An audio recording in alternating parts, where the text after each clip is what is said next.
Welcome to Leadership Unlocked, an interview-style podcast providing insights on how to lead people.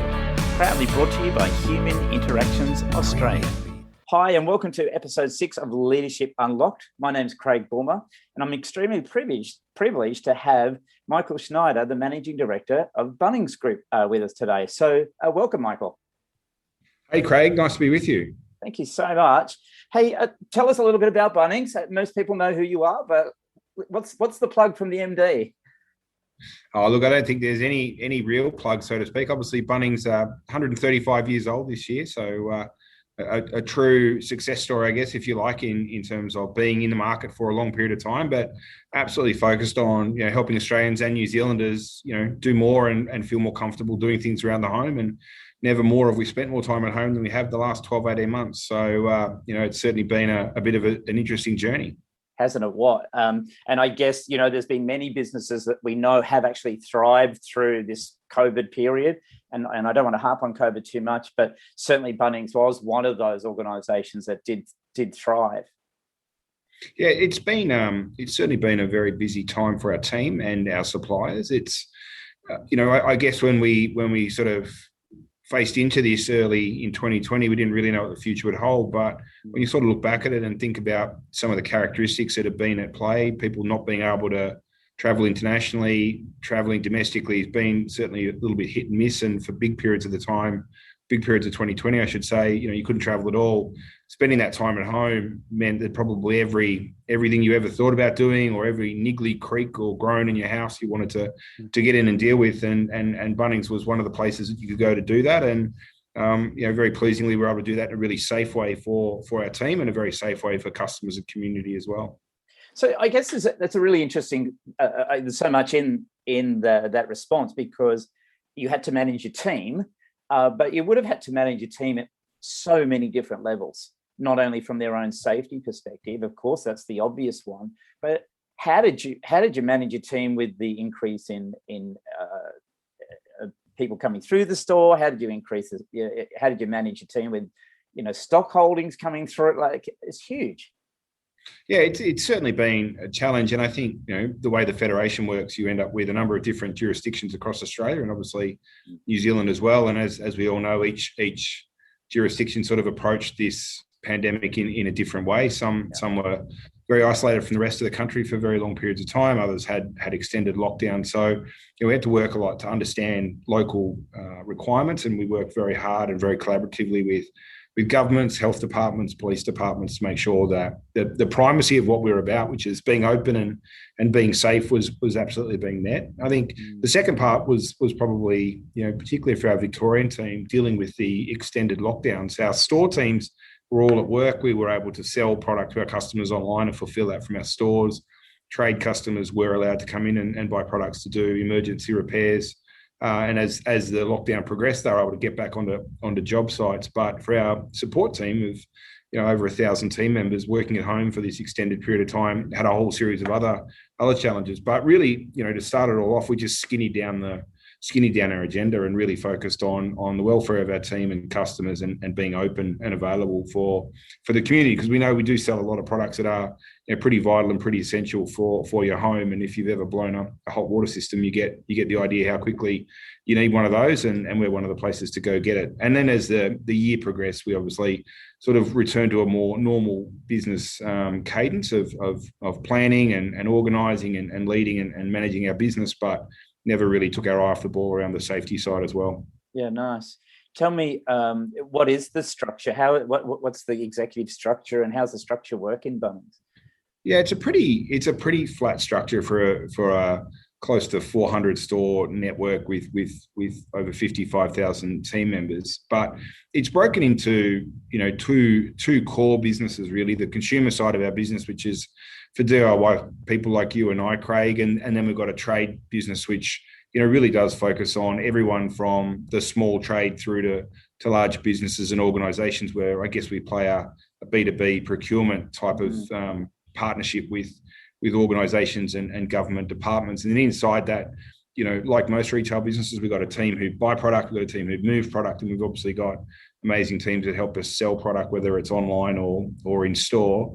And then that's backed up by property, finance, legal, human resources, all the normal things that organisations have. We don't have anything that's particularly groundbreaking, although over the last few years we have invested significantly in capability in digital and data analytics, and we've been recruiting amazing talent into that, and the team that are joining fit the culture really, really well, but have really helped us to move our digital agenda forward. Some would say light years really in the last 2 or 3, and I think COVID certainly gave an accelerator to that as well. Yeah, that was amazing, and a big acceleration for you guys, because just at its simplest level, Bunnings was not seen to be somebody that you could do stuff online with, but I guess that you had to. Yeah, absolutely. Like, I think, the reality is the world's moved to a place where customers, we don't tell customers how they shop with us. They'll tell us how they want to engage with us. And, that sort of anywhere, anytime mentality is really important. We started our online journey way back in 2008 when we brought our catalogue to life on our Bunnings website. We went online, transactionally in early 2018 for a limited number of products you can't find in store, and then throughout 2019 rolled out our online platform for consumer customers to all of Australia, and then we brought forward the New Zealand rollout by a number of months early in 2020 when it was obvious we were going to need to have that service available in New Zealand. And we're getting 30 million hits a month, wow, to the Bunnings.com.au website, and proportionately the same in New Zealand. So it puts us right up there as one of the biggest, online retail and classified websites, anywhere in the country. So it's important. I assume people are doing their research before they get in store. Does Bunnings have it? Yes, they do. And now I'll go down and get it. You're spot on. Look, it's information, inspiration, education. They're the sort of things that customers are looking for. It's information on product, on what a product does, ideas for doing things around the home. We've got a huge amount of content on our Bunnings YouTube channel. And that plays a role in education as well. And we often see people, research online, buy in store, go home, and then see how the product works through those YouTube or other educational videos that we've got for our customers. Yeah, right. And do you guys do that a lot yourself, or do you require your suppliers to supply those type of videos as well for you? Because I guess they're experts. Yeah, look, they absolutely are, and they're fantastic partners to us. And yes, they help us create content, more so for training and development of our team. So we run enterprise social media platforms across the business that allow us to live stream and educate our team online, as well as academies and in-store clinics when they're allowed to be done.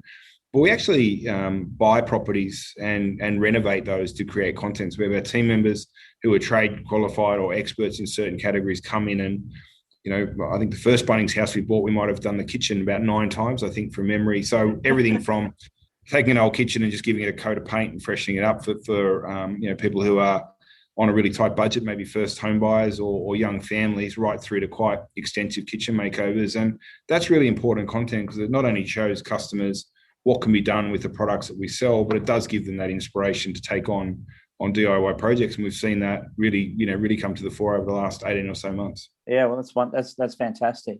And I think I read recently that you're one of the leading employers of 16 to 80-year-olds. I think that was the statistic I read. I think we're certainly one of the largest employers of over 50s in the country. We know that, and I think it stands to reason that Bunnings is a great place to build a second or a third career, or many of our team have actually grown up, put down roots, and grown in the Bunnings family over many years. But all the life skills that people have by the time they hit their sort of middle ages, the sort of knowledge that they can share with customers, knowledge they can share with younger team members is fantastic. And you're right, we've got plenty of youngsters running around as well, team members who are still in high school or going through university. It's a great way to, develop your teamwork skills, your customer service skills, and it really does stand people in good stead for careers. And obviously we hope that many of them choose to actually build a career with Bunnings. And, over time, as the skills that we need to operate our business in areas like IT and data and the broader technology agenda, or property or legal, continue to build and develop, there's great career opportunities for people who got a job with us as a young person in high school, stayed with us through university, and hopefully graduates and comes into our national support team in a support role and builds the next chapter of their career with us as well. Yeah, the pathway's different, isn't it? You could be in there just as a part-time role, but you're not going there to stay in retail. You're not, there to be the expert in the timber department, you could easily be anything in the support role. Absolutely. Yeah, that's amazing. And for me, as an observer, we've been shopping at Bunnings for some time now, but there was a massive change, it seemed, about 10 years ago. Bunnings seemed to have a bit of a rep that you couldn't get help, but that's completely changed in there. So obviously the leaders of the business and leadership team made a massive change for that to happen, where you now go in, you're looking for help and you know you're going to get it. How did that come about? It's a really great question, and I think it's continued to evolve. I think Bunnings has always been a place where if you could engage with a team member, you always found the experience to be a positive one. But we certainly doubled down on the customer experience and really, took the time to understand the journey that the customer has with us over their whole shopping life. If done right, a shopping relationship with Bunnings starts at 4 or 5 or 6 years old when you're getting your face painted with mum and dad at the store and maybe doing some activities. Yeah. You see Bunnings team members coming to your school and helping with community activities, or your netball or soccer club is being supported by Bunnings with one of our barbecues. We touched on employment. That's a great way to stay connected to younger people as they grow through. But the true shopping journey starts, when people are, doing things on their personal space. If they're staying home with mum or dad longer, like a lot of young adults are these days, personalising your space, recycling, upcycling your bedroom furniture, great entrees to DIY, obviously first home buyers, second home buyers, people making homes safe for their parents to live in their home longer and not need to go into an aged care facility is something we see. And obviously, on the other side of the equation, we have people coming back and being in our stores doing craft and activity when they're in doing having a day out from their nursing home or something like that. And I think in understanding that longitudinal relationship that customers have with our business, we were able to actually really think about the service experience we wanted to offer. And we've really, invested a lot in, development. I think, last year alone was close to 400,000 hours of product training, for team members, just to make sure that they've got the confidence to engage. We've invested a lot in the way that we roster our team members to make sure we've got better coverage, but we know we're not perfect. We've got a long way to go. It is a long journey. And I think, having other ways to engage customers online, some of our product finder apps and things like that help customers navigate the Bunnings store more efficiently, that they all allow our team members to actually have more time to focus on service. And it's good to hear that experience plays out. But as I said, we do get it wrong sometimes, and we work really hard to try and put things right when we do. My philosophy is that around leadership, if you're giving your staff the opportunity to grow and to learn, they tend to put in more of an effort, if you like. They become more of a passionate employee, really. 400,000 hours, you said that's a heck of a lot. What response are you seeing from your teams around this when you're giving them this time?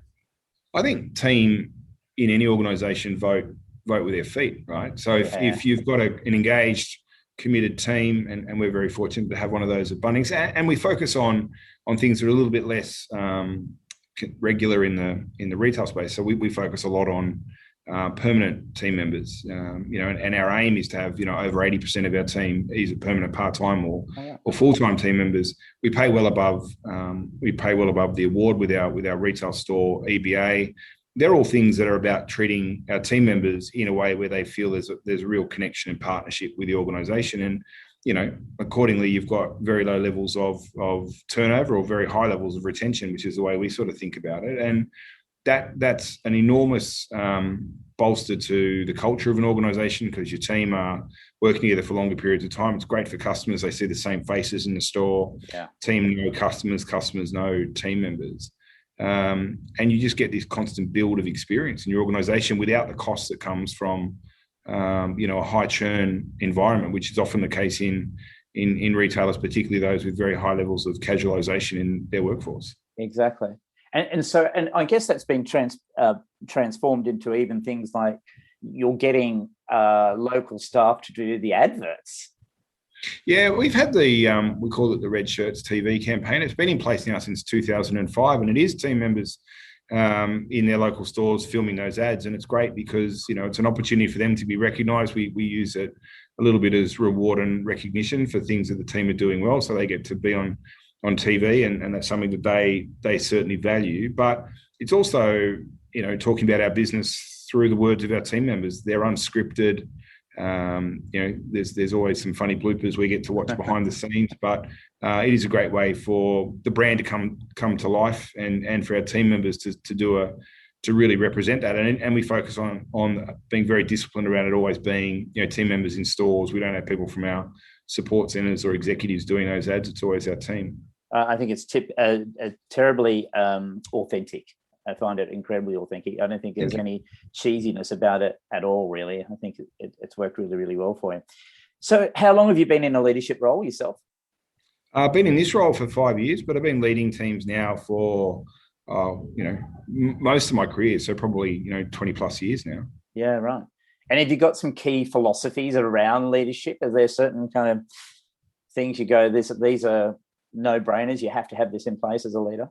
Or things that I think there's a few different things, and I've got a sort of a broad framework that I call the 4 H's, and they're honesty, humility, helpfulness, and happiness. And I think in leadership, being a straight shooter is really important. I think you build a lot of trust, with those that you work with, if they know that what you're speaking to them about is authentic and it's honest, and even if that's delivering bad news. And on bad news, we've got a mindset in the business that bad news has to travel fast. So if something goes wrong, particularly in the area of safety or compliance, we want that bad news to get to the leaders it needs to get to, myself included, as quickly as we can, because then we can find ways to help, troubleshoot or problem solve, or as best we can put things right. The thing I love most about our business, Craig, is people don't look at a big company. They look at their local Bunnings store, and that connection, with the local store in their community. They tend to know the team. The work that we touched on, retention, is an example of that. The community work that we do, and I think Bunnings as a large organisation is a sum of a lot of parts, but at its heart, it is it's a local business in its community. It's employing people who live in that community. It's people whose kids go to the local school, play in the local footy or basketball or netball team, and that's the way we sort of like to think about it. And accordingly, I think as a leader, it's really important to take your work really seriously. I take my job incredibly seriously, but I don't take myself seriously, and I really encourage that in the people I work with, because I think sometimes in leadership, it's easy, particularly as a new leader, and especially if you're emerging into a more senior leadership role, to somehow think you need to be certain style of person to be successful. I think if you can be the best version of yourself, the way I sort of think about that is, if you were to meet me, over a coffee or a beer or at a barbecue, the sort of conversation you're having and the style, whilst the topic might be different, hopefully is very consistent between the work persona and the personal persona. I think that, Bunnings execs don't, we find ourselves in the media because Bunnings is a headline waiting to happen, whether it's good, bad, or indifferent. It's a big business. Everyone in Australia, I think, feels that there are, at least at a community level, a community stakeholder in the business, and many are owners of the business through shares in our parent, Wesfarmers. But we want to make sure that as leaders come into roles, that they can be the best version of themselves rather than anything else. The third one that I touched on was helpfulness, and I am doing this job, because I've applied myself and, done some study and done all the things that you do along the way. But more, I'm doing this job because people took a chance and gave me a go, whether it was the first store manager I had 30 odd years ago at Target, or, managers I worked with when I worked outside of retail for a few years in financial services. Many of those were, mentors and supporters, and when needed, you had a few that tuned you up as a young person coming through, because you can get ahead of yourself sometimes. And I think, put things in place to make sure that you sort of had the right checks and balances. And, I think my obligation as a leader now is actually pay that forward. So I love it when I get the opportunity to help a young leader finding their way through their career, or doing things that actually give people an opportunity. It sometimes drives some of my teammates a bit nuts, because I'll, reply to everything and pass lots of things on. But, for 100 things that our business gets that aren't quite right, but could be right, there'll be one or two that are amazing. And if you give everyone an opportunity to put stuff forward, you will get the amazing. You'll have to deal with some of the close but not quite close enough type conversations. But for the one or two things that really work out, whether it's a person joining the organisation or a business that gets to partner with us on something, that can be a fantastic value creator for us, our shareholders, our team, obviously the business itself. And the last one, which is all about being happy, is just a recognition that life's short. You don't get a second shot at it, and you don't want to get to the other end and wish you'd done things. I'd rather sort of look back at things and go, oh my goodness, I can't believe I was so, I did that, or I was silly enough to say that, or whatever, and you learn from your mistakes. But I don't want to get to the other end and kind of go, I wish I'd done something else, because I think life is there to be lived and enjoyed with the people in your life, whether they're at work or at home, or in partnerships you have out of the workplace, that you're enjoying yourself. I feel like that's starting to even come through on some social media stuff that I've seen over the last week or two. In fact, one today was the beanies. Yes, I think you posted. Did you post that? I think you posted about the beanies. Yeah, well, we've been supporting the Fight MND cause for a number of years now. I think this is the third year we've been selling the beanies. It's a disease that I think it's about 2,800 people in Australia are diagnosed with every year, but the life expectancy from when you get it to when you die is 27 months. So it has this incredible reach, because so many people know someone, and we certainly see that. So I touched on communicating with our team through internal social media, and it was the first year we did it, it's connected so much to the AFL. We ran it in Victoria, being the heartland of AFL, and within a week we knew we'd made a mistake. So our team in all of our other states were saying to us, hang on, we want to be a part of this as well. And I think it's an important cause, and a disease like motor neuron disease, for any of your listeners who've met someone or know someone who's suffered from it or passed away from it, knows what a horrible disease it is. And at the moment, if you get it, you die. There's no cure, and treatments are quite limited. So I think it's a great one, but it sort of speaks to what we do. We love the idea that every one of our stores can participate, all of our team can participate, and they get really proud. They're really proud when they get behind a cause that makes sense and resonates to them. There was another one I think I saw too, which was it the yellow hoodie? Was that what it was? Yeah, one of our team members. So that was all around cancer awareness, and I love the fact that was awesome. One of our team, she challenged me, could she wear it every day? I don't think it quite works with our uniform policy, but we do encourage our team members to be personal. We have no restrictions on tattoos and piercings and hair color and boot color and all those sorts of things, because we want our team to be the most authentic version of themselves. When that work, we're a very casual organization. It's if it wasn't that I'd done a little bit of media with Fight MND this morning, I'd probably be here in either a hoodie or a t-shirt myself. And we sort of dress for the occasion that we're in, rather than anything too formal. And I think that brings it back to that humility that we want the business to have. Yeah, sure. You talk about you don't want any regrets, but is there a personal story you'd be happy to share where you, as a leader, if you were sharing this with an up and coming leader, where you went, I did this and this has kind of stayed in the back of my mind for a long time, and that was a turning point for me?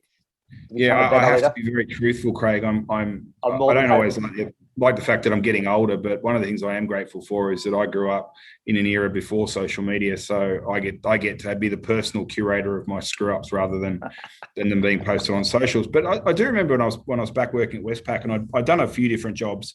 I had the opportunity to be the chief of staff for one of the senior group executives, and in those days it was a great developmental role. You got to see parts of the business and be involved in conversations that a young leader, I would have been 23 or 24, you would never get that opportunity to sit in rooms with really senior executives. But I had this opportunity, and I'd been pretty lucky in my career. More things probably went right than didn't, and you have good days and bad days, but on balance it was going pretty well. And anyway, I got into the job, and I thought, well, my career's set now, I'm going to do this job. And people who'd done that job went on to great things in the group. I always remember one morning I prepared a presentation, and I walked into the room, and the exec I was working for, just tore it to shreds. And it was a very humbling experience. But I think for me, when I stopped and reflected on it after trying to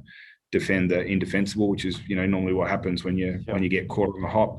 I reflected on it and went, on balance, I didn't put the effort into this. I think I was on a little bit of autopilot. And when I talked, we talk a lot to leaders, emerging leaders in our own business. One of the things that I sort of like to think about when I look at, I will have worked for probably over 100 leaders directly in my career in either formal or matrix relationships, and influenced by dozens more. But the way I sort of think about leadership styles is to try and look at it like a smorgasbord. And it's important not only what you take on board, but it's important when you look at different leaders.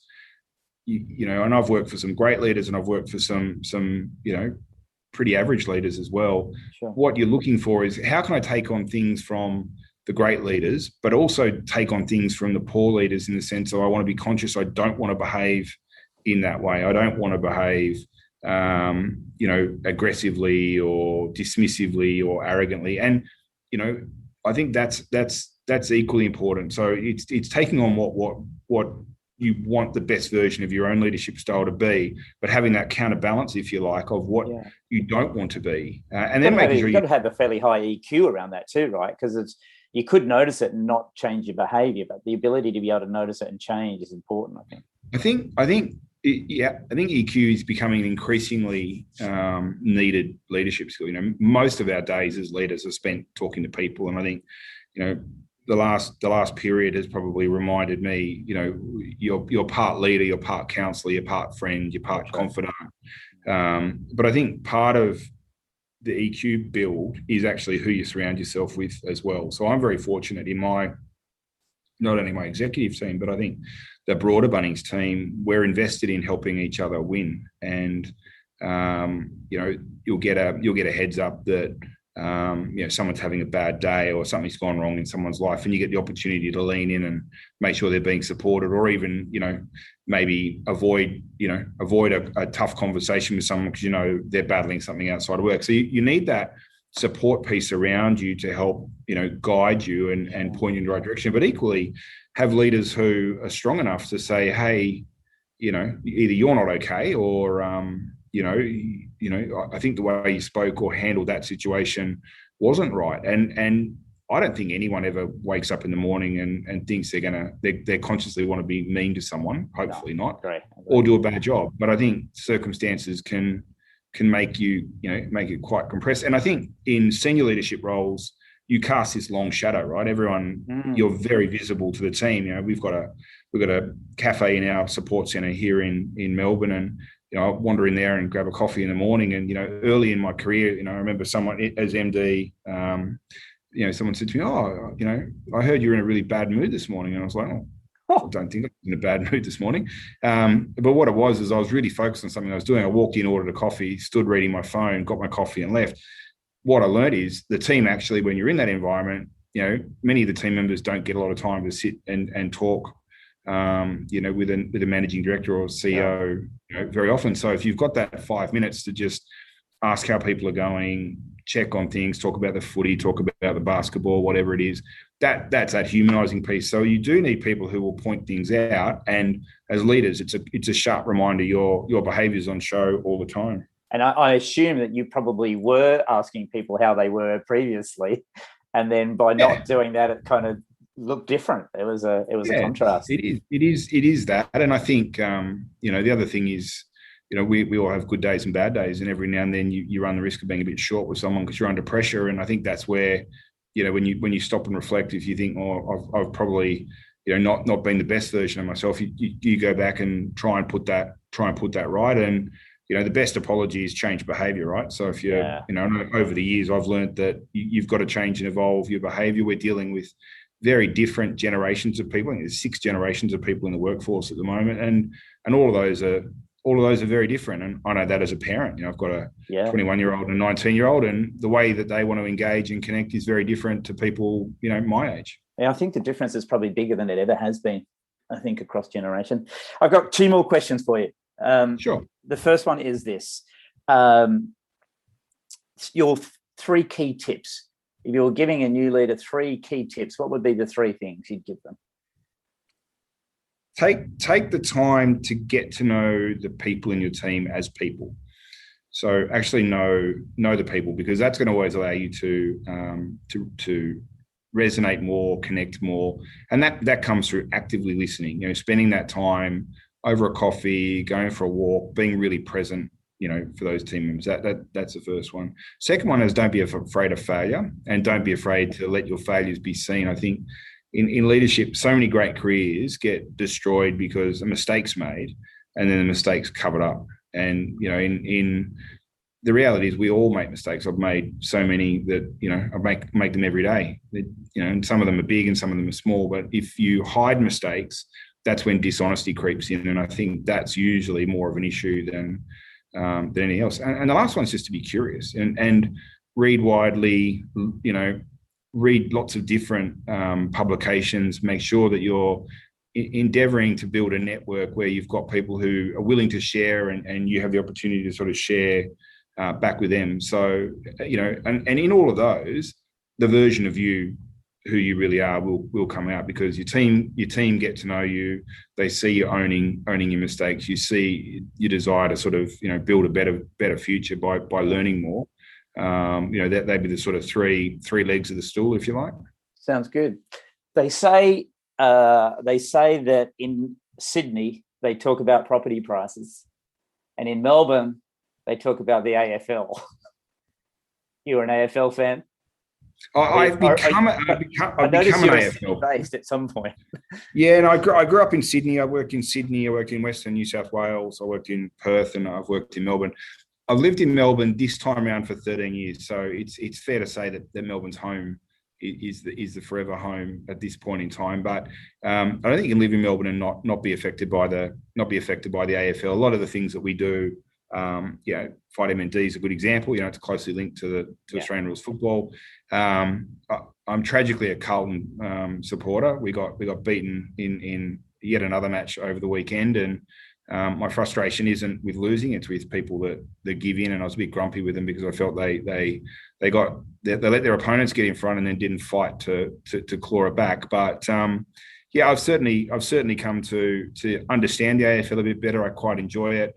But Sydney, I think AFL is starting to go in Sydney. I think AFL is doing a great job as a organisation in building their brand and their sport. Probably best run sport in the country, and does a good job. But you don't talk about the property much. But Mondays are normally everyone debriefing on what happened on the weekend, and Thursday, Friday, everyone's talking about their tips for the weekend ahead. So everybody's the expert. And then in the off season, everyone's talking about what's going to happen in the next season or the draft. So right.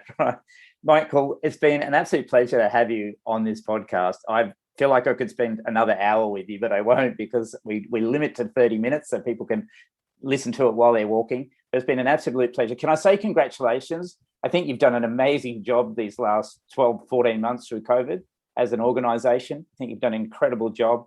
The way you've managed safety and managed people coming in and out of stores I think it's been first class personally. Thanks for the opportunity to catch up and share a few thoughts. I've really enjoyed it as well. And look, we're incredibly fortunate that we have an amazing team who knew exactly what to do, even in the face of a lot of uncertainty, and did it with a lot of passion and a lot of compassion as well. So very, very lucky to be a part of the Bunnings team, that's for sure. Thanks, Michael. Thanks, Craig.